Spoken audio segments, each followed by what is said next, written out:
Father, out of the home, away from the land, into the slavery. Mother, struggling under oppression by herself without the support. In all these ways, the Pharaoh was simply writing the book on this tyranny stuff. Bureaucracy, removing independence and freedom, slavery, destroy the patriarchy, dismantle the nuclear family, and then politicize and weaponize the health system. It sounds like a textbook from 1930s Germany. You're not wrong. Politicize and then weaponize the health system. Look at what happens next in verse 15.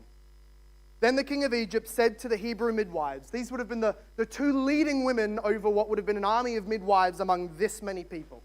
The midwives were often women who were barren in themselves, able to be there with the women as a woman, but not having to look after their own children, free and able to run to and fro from houses at all hours of the night, helping look after the pregnant and the babies. So these women, you'll notice, are the only people named in this entire drama. Other than the patriarchs, the Pharaoh, the most strong, powerful man over the strongest superpower the world has ever seen, he's always just the Pharaoh, the king, the people, the Israelites. But these midwives, in Hebrew literature, this is introducing a hero. Here are their names. They're being introduced here by name to show you that this war was won by faithful women. Look at their names.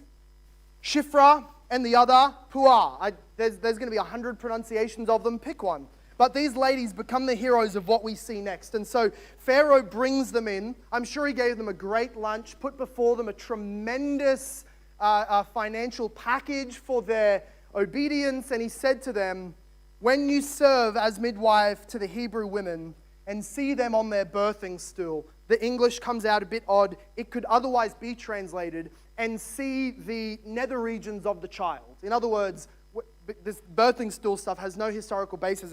It's how the words could otherwise be translated. But what it looks like, it's really, he's saying, is when you're helping them give birth and you see that it is a boy, kill them there.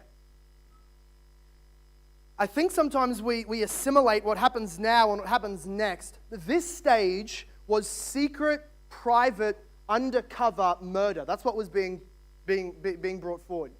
The midwives were not told, march in, find the children, kill them.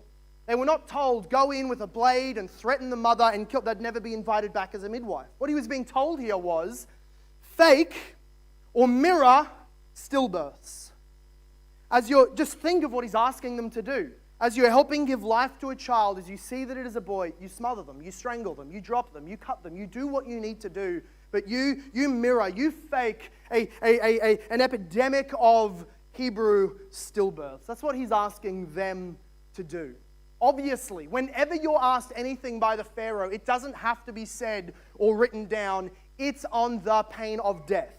Do this or you die.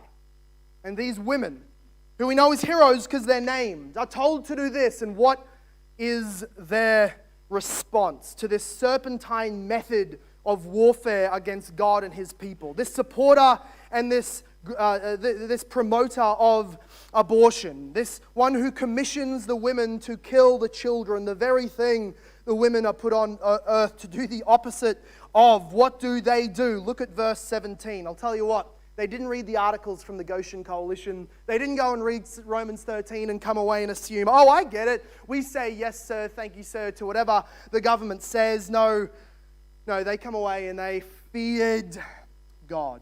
Verse 17. But the midwives feared God. And what does that mean most of the time in the world, especially as the serpentine tyranny comes to consume the children of God, especially as we see the history unfold in the Old Testament for the Jews? What does it usually mean? When you fear God, you do not do as the kings command you to do.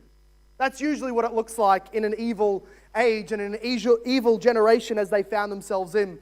And so they did not do as the king of Egypt commanded them, but they let the male children live. This was intentional. This was on purpose. They told to their underlings what the king had commanded and then told them how we're going to go about this.